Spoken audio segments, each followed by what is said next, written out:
What's up YouTube, I'm just another guy and welcome to my Parks to Premier League here with Billericay Town FC. Let me just start off by apologising. I forgot to save in January. I got to March and then it clicked. Oh crap, I was meant to save in January, get a save point. But yeah, I just forgot and ended up just playing on to the end of the season because I didn't want to do a review at March and then a few months later to do the end of the season. It just seemed kind of silly, and I just thought I'd do a great big one at the end where I just kind of like skim through the fixtures, not go into too much detail in them sense, but then just show you the squad and stuff like that as normal. So let's read this English season review. So the season accumulated with Doncaster Rovers lifting the League 2 title, with Stockport County, Billericay Town and Kidderminsters looking forward to playing at a higher level next year. So from that you read that we actually got promoted. Yes.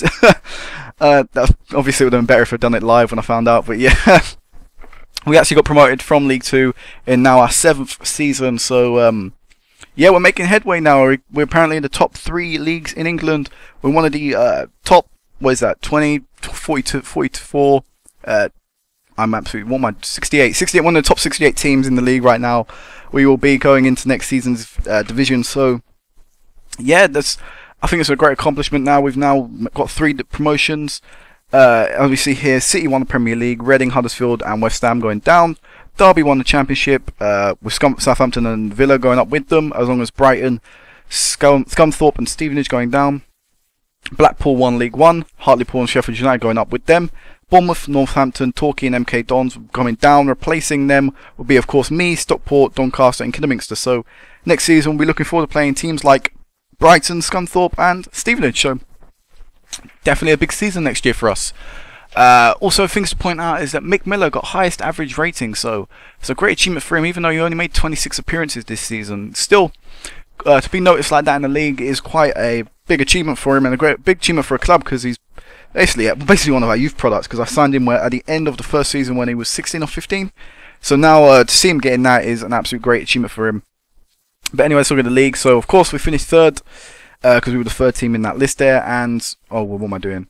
And so we ended up finishing the season with 22 wins, 14 draws, 10 losses, getting 79 goals scored, 68 games, getting a goal difference of plus 19 and 80 points, so just 9 points off the top and 1 point off second, and 5 point clear of 4th, which were Kidderminster. So a great achievement for us here, and a great achievement for the club. Now, like I say, 3 promotions in 7 seasons. It's not a great record, but I mean, you have to do it at your own pace. You have to do it at this pace that your team can adapt to. We're quite poor financially, so actually the smaller wage budget than we did last season, so I think we've done a great achievement here. I've really had to basically cut dead wood out.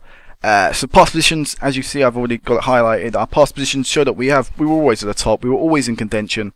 We never really dropped out of it for the last 10 odd games. For the last 21 games, we never really dropped out of all my promotion spots. So a great effort from the squad, an absolutely fantastic season for us, and what more can I say? It's brilliant achievement, absolutely great. Anyway, let's go into the transfers.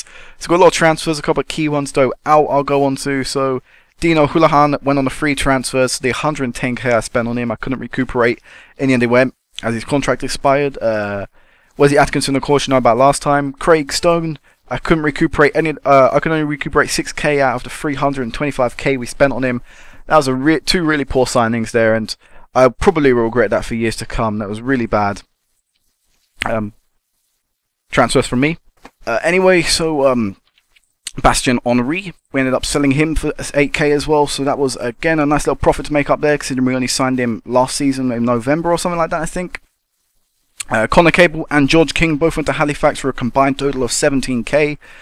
Bradley Diallo got worst signing of the season, and I don't think you actually saw that, I didn't point it out, but he got worst signing of the season. We brought it for 5k in January, sold it for 10k, start of the season. It was, wasn't it? Yeah, start of the season, and to get worst signing, to double the profit, to double the price I brought him for, so that was a nice little profit there, tasty little profit. Bozel Michael left for 1,000 in January. He wasn't getting played. He was kind of complaining, so I thought, you know what, he can go. He's on about 1 point something k a week, so I'd rather he would leave than moan. And I got 1,000 off him. That's not bad. And we sold Elliot Richards. We brought him for 14k, so to get 10k back off him ain't too bad. I always said it would probably struggle to get the full price for him, but I think 10k is close enough. So anyway, the ins, of course, the more important side. So we signed Alfie Mawson. This is a great centre back, got a really good report. So I'm really looking forward to see how he plays next season, because if he is what he's all cracked up to be, he will be a great player in League One. He's got some great physical stats there, which I like to see. Someone that can just push people off the ball. Michael Headley come in, a young centre-back on loan, not paying any of his wages, and he was a really good player for us this season. Leading League One player, got great potential ahead of him, so maybe someone I could look to loan again next season, because he's got some absolute great mental stats like aggression, determination, teamwork, work rate. Got some good stats that I'd like to see in a centre-back anyway when I try to sign him. Jack Brotham coming, a right-back. I was going to do that then, but let's go into more detail. A right back, again, not bad. He come in and took over as first choice right back, because I thought, nah, Stubbs sort of lacked the experience that I wanted, and I think the decision proved, the decision paid off, the choice paid off, as we did at least look more solid defensively this year. Still something I want to improve upon though next season. Lamis Musonda, the ex-Chelsea trainee, in he came as a backup centre attacking mid for Andreas Pereira, and he played really well when we needed him to, so I think that's a good loan signing there. Someone that can just come in as backup and play well when you need him to. Liam Palmer is a quite decent centre mid. He's got pretty much all well-rounded stats there. Mentally, physically, he's not too bad, and he's got passing technique, first touch, and crossing, which is some key stats I like to look for in a midfielder. Technically, anyway. I mean, you're not going to expect too much technically gifted players at this level. But yeah, he was decent. He was a rotation player with Tim Jacobson, so he played adequately enough when we needed him to. Gabusi, I don't know how to pronounce his name. He was a left back. He was alright. He played most of the games coming up to January, but when we got January, we signed Kay Vossa, another left back, and his experience just helped us get over the finishing line, which is what I needed. Fraser Campbell come in, and loan ended up terminating it because he complained, "I'm not getting games. I want to play football." When I originally signed him, he hadn't scored in 13 games, and in 2 games into the season, he was coming on as a sub. And it was like, oh, there's 20 hours of not scoring. He's like, oh, my confidence being affected, and all that crap that comes along when a player hasn't scored in a long time. So I basically had loaned in a player that was already low in confidence, already struggling to score, which is not something you should do. And he ended up scoring 5 goals for us. So he scored a few goals at least, but not a great player. And really, I'm surprised that he's forward and he's declining stats so badly, because he's a decent player, really, I feel, in real life, and should have better stats than this at his age. But, I mean, what can you say? Ibrahim Farha? I call him Farha. I don't know why. I just always do. Ibrahim Farha. Yeah, he come in as a backup centre mid to basically everyone. He only made a few sub appearances for us this season. Jimmy Dinning come in as a backup striker, because we really do have a lack of strikers at the squad. Lewis Price come in as backup goalkeeper because Myhill was on his way out. Kay Vosser, of course, already gone over. Jason Punchett come in on a 3-month loan. Again, just felt I needed maybe a bit more experience, someone that could just help us go over the finish line, kind of finish off our season on a high. And he did his job, but decent enough, I guess. Didn't really do too much. He only got 2 assists, but I mean, for a free loan, I'm not going to complain if he's there as a choice.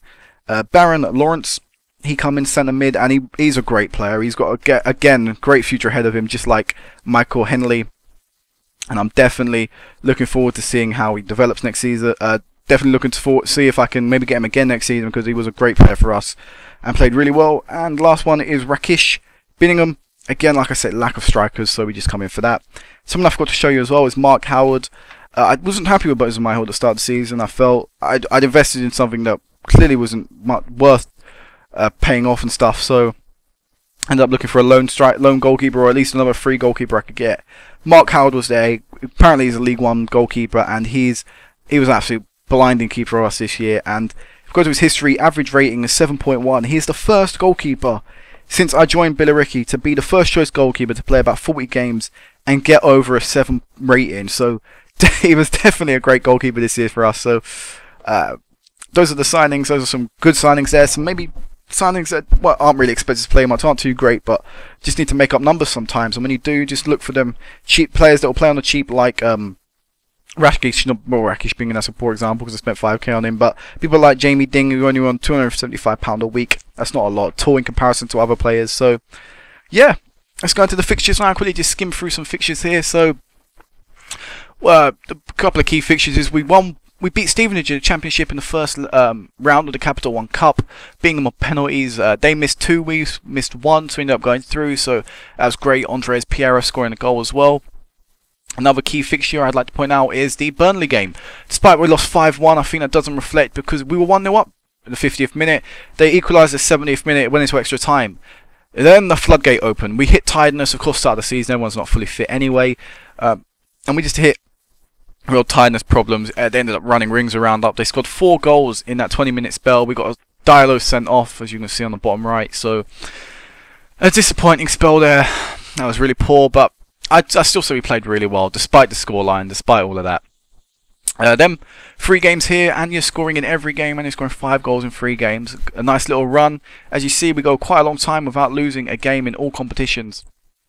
Notably beating Kidderminster 2-1, beating Rotherham 2-0, drawing 3-3 at a 90-plus minute goal with Exeter. It was a good real result there, and winning 3-1 against Preston as well, despite the fact they got relegated. I still see them as that big team, so that's a good result. Another one as well is the 0-0 to Doncaster. They won the league in the end, so to get a point out of them, I think that's a good result.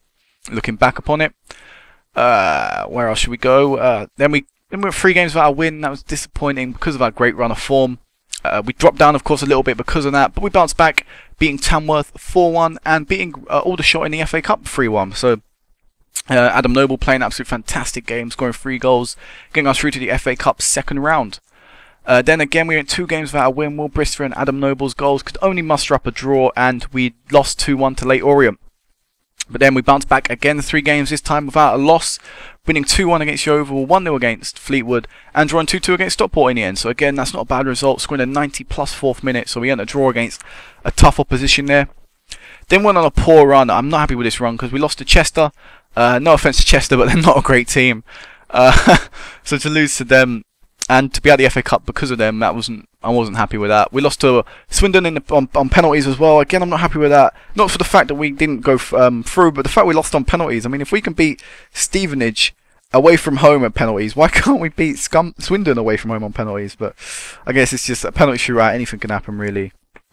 And of course, starting it off, we ended up losing 2-1 to Southend. So then again, we went on a long run, undefeated. Notably picking up wins against Shrewsbury 3-2, Barrow 4-1, and Aldershot 4-0. Joe Curtis picking up 2, Alfie Mawson and Diallo.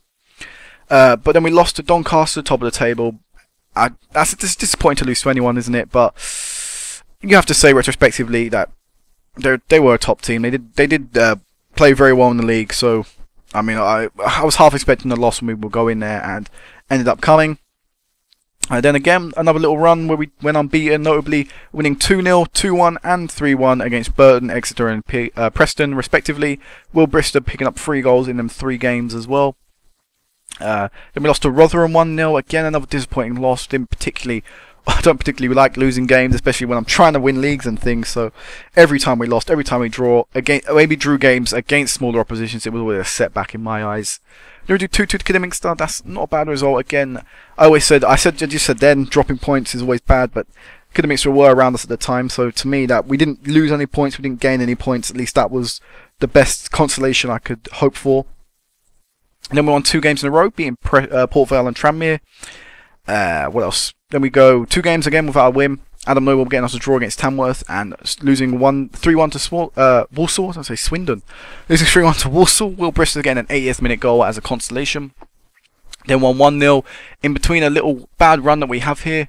We win 1-0 against Shrewsbury, but then we lose to Leyton Orient 3-1, draw 1-1 to Yeovil, and lose 1-0 to Fleetwood. This put us out of the title race and really had me wondering, are we going to get automatic promotion this year? We beat Stockport in an important game. This was, of course, for second versus third at the time, so it was really important. We had to win it, and we did. And the last game of the season, we had to win it to make sure, just to make sure, really, just to hope that we could go up, and we did. We won 3-1, and we secured ourselves the automatic promotion spot. So, it's a great performance for us, great season, absolutely wonderful results. Not many losses on there, which I like to see, apart from blips like that. I don't really like bad runs clustered together, but an overall a great season. A few good cup runs, getting into what round was that? It was the quarterfinals of Johnston Paint, the second round of the Capital One Cup, defying all odds, as it said at the time. So yeah, that's it for the fixtures. I didn't want to go into too much detail because otherwise it would take forever. Anyway, the tactic we used was an attacking 4-2-3-1, and what I've got here is the squad that would actually Sorry, I made a mistake there.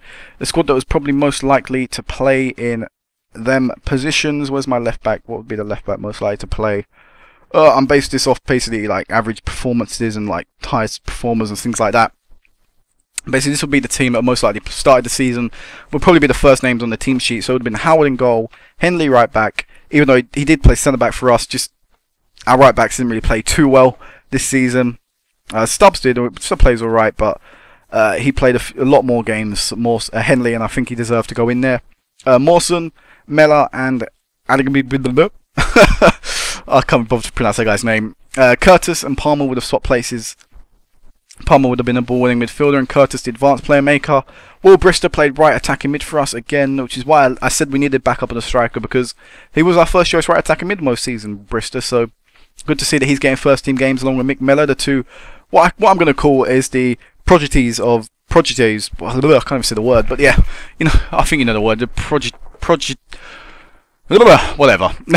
The two Billericay boys, I'm going to call them, as they've been here for the first season pretty much. We signed them at the end of the first season, and hopefully we can carry them on through most of our journey, because they're players that perform in pretty much any level so far.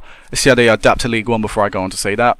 Andrés Piera, centre attacking mid, and your left attacking mid, and up front was of course Adam Noble, the poacher.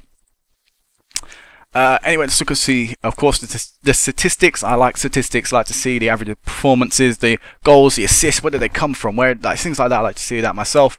So our most frequent performers, of course, were pretty much most of the starting 11. I say anyone over 25 games, pretty frequent performers for us. Mark Noble played, I think, every game for us. I don't think there was ever another keeper used.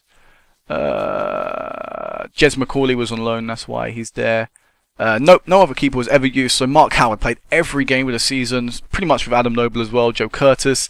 So a lot of major performers in there for us, playing a lot of games. Assists. The assists come from Will Brister on the right, who scored 10 goals as well. I like to see that. He was involved in 23 goals this season, so great performance from him, as well as Joe Curtis, Jonas Diallo, Piera, Anya, and Noble all getting their assists. And I said last season, we need someone out and out to get a lot of assists, to get double figures. I say we got about 4. We got 5 this season, because I like to see that Diallo and Anya play in the same position. So when one was on, the other one probably wasn't. So that's about 14 assists from the left. Will Brister from the right there in the centre. We've got Andrés Piera and Curtis getting the assists. So we're getting assists from pretty much everywhere on the pitch, and that's something good to see, and that's something I like to see. The goals, of course, Adam Noble. I mean, what else can I say? Where else are the goals going to come from in this team at the current moment? Adam Noble is the greatest striker I've probably had in FM so far. And Will Brister as well from the right. And Andrés Piera as well, getting a decent amount of goals on his name, so some decent performance for us this year. Assists, like I said, Mark Howard was the only goalkeeper, so there was never going to be any doubt there. Average ratings, of course, you know about Mick Miller, highest performer in the league, but anyone over 7 was a good performer for us this year. And look how many blue people were highlighted. We had so many great players for us this season. Absolutely mind-blowing. And when you get promoted, you can tell if you fluked it, and you can tell if your team deserved it. If you fluked it, you won't have a lot of people over the rating of 7. You just maybe scrape performances, no one really playing out and out well. But when you have that many players playing well, getting over your 7 ratings majority of the time, pretty much all the time, your squad's really good. Your squad should do good in the next league. So that's what I'm hoping for next season, that we do really well and we can perform to the adequate level we need to. Anyway, so now let's move on to some awards and stats and statistics in the league. So we had the second highest goal scored in the league. Stockport absolutely dominated, scoring left, right, and centre. They ran away with it. We're one of the top 5 for least concedes. That's something I'm not happy with. I want to be up there when we get promotion next time. Hopefully that can be next season when League One. I definitely don't want to concede as many goals as we do. I really need to shape up the defence. Maybe play a bit more defensively, just to try and concede a few less goals, because that is important to any team. You need a strong defence to go forward. So yeah, that's definitely an aspect of the game we need to work on. Anyway, let's look at salary per annum. Of course, I always like to look at this. We actually spend less than $1 million. Last year I pointed out that we actually reached the $1 million mark, but this year we're spending almost 300k less. So we really have cut down on the wage budget, and to still get promoted, to do even better than we did last year, just shows the quality in players has changed. I have got a smaller squad than last year. That is That's of course the drawbacks having a smaller wage budget, but I don't see why not. I mean, all I need is about a starting 11, 7 players. So I need 18 good players that are good enough for this level. Then I need a few other players that maybe aren't as good. Maybe a couple of young players, or maybe it'll be the developing into players that are half decent for the squad. I mean, I don't want quality. I don't need quality sitting there not playing, because otherwise they're just wasting wages. That was my thinking anyway this season. Average attendance. This is something I always point out. We are really low. We only get $3,000 in. I think that's still about 1,000 more than we did last year. So we're on the up. Hopefully next year again we can continue to grow. And average attendance per capacity, so average basically how much of our stadium we can fill, and we fill about 38%. So it's still not bad. We still fill majority about 3/4 more than normal people. We're in the top. We're in 16th, whatever. That's what I want to say. Player stats, of course, you know, Mick Meller's average performer, Alfie Mawson as well is up there.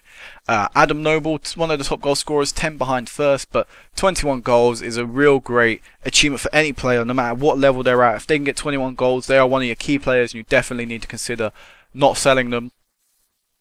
Something I've just noticed is Mick Miller's actually born the same year as me, so that's quite weird. Anyway, what other stats should we go on? Awards, of course, awards. That's the right key thing. So we got Manager Month in December. Didn't get it anywhere else, which is disappointing. Who's that? Gareth Barry's Aldershot Manager. I'm just not up to date with it. Clint Hill is Crawley Manager.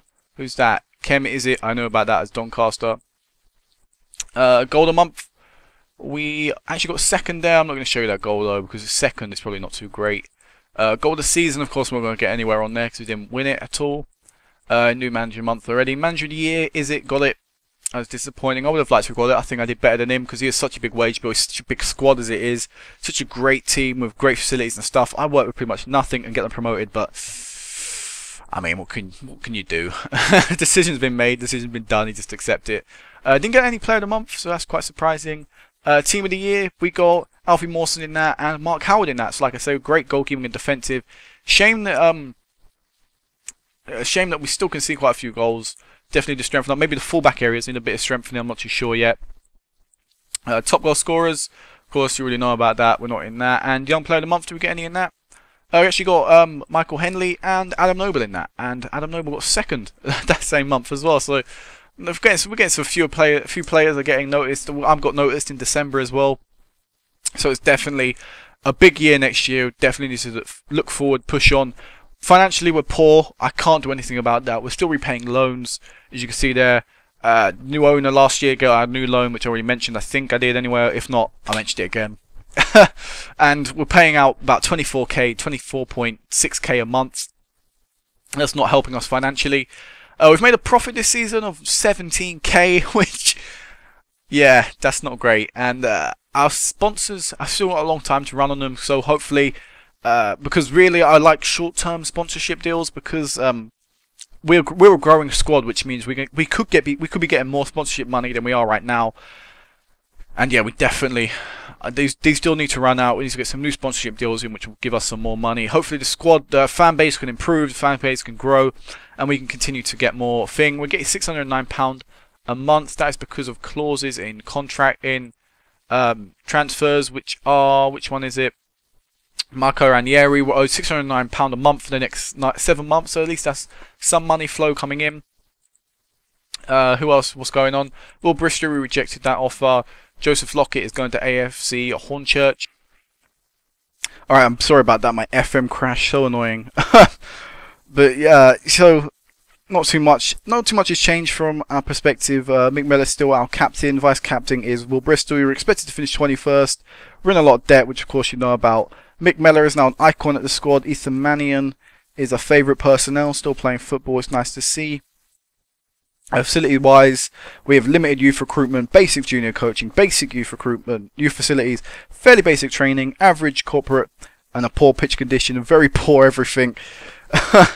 We're a poor club. Let's just leave it at that. Boardrooms wise, youth facilities are apparently going to be finished soon, but it's still in the planning stage, so I really do doubt they'll be ever done. Pretty sure they'll be scrapped soon, because this one has been pending for 3 years now, and apparently it's going to be an extra year. This one's as well been pending for 3 years. Apparently it's approaching a date, but I really do doubt that. We struggle because, of course, you want to build your facilities up as you're going up the leagues. I want to do that. I've been wanting to do that ever. When we originally said that we're building a new stadium, I didn't want that. I wanted new training facilities, new youth facilities. I mean, while we're getting money, why not invest in something that will benefit the club long term? Because we've only increased the stadium capacity by a few 4,000, I think it was. That's pointless.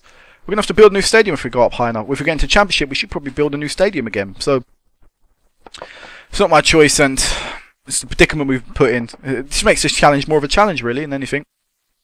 Here's my profile. I don't show you guys that enough, I don't think. So domestic player bias is very high. Financial control is very high. Everything's pretty much high apart from media. I don't talk to the media. It's just I find it a waste of my time. I see why people do it. I mean, it can affect the squad's morale and stuff, but you know what? I don't want to do it. There's too many of them. History-wise, let's have a look at our record. Apparently, we've earned 110k. We spent 7 years here, of course. 14 days on holiday. I rarely holiday. To me, I'd rather just spend all my time looking for players and stuff. So our record is 151 wins, 92 draws, 119 losses, a win percentage of 41, a goal difference of 58, and 3 league promotions. So we have definitely a team on the up. So hopefully next season, like I said before, we can maybe get back-to-back promotions in League One. I'd like to see that. So yeah, until January, if I can remember this time, or until then, until next time, peace out.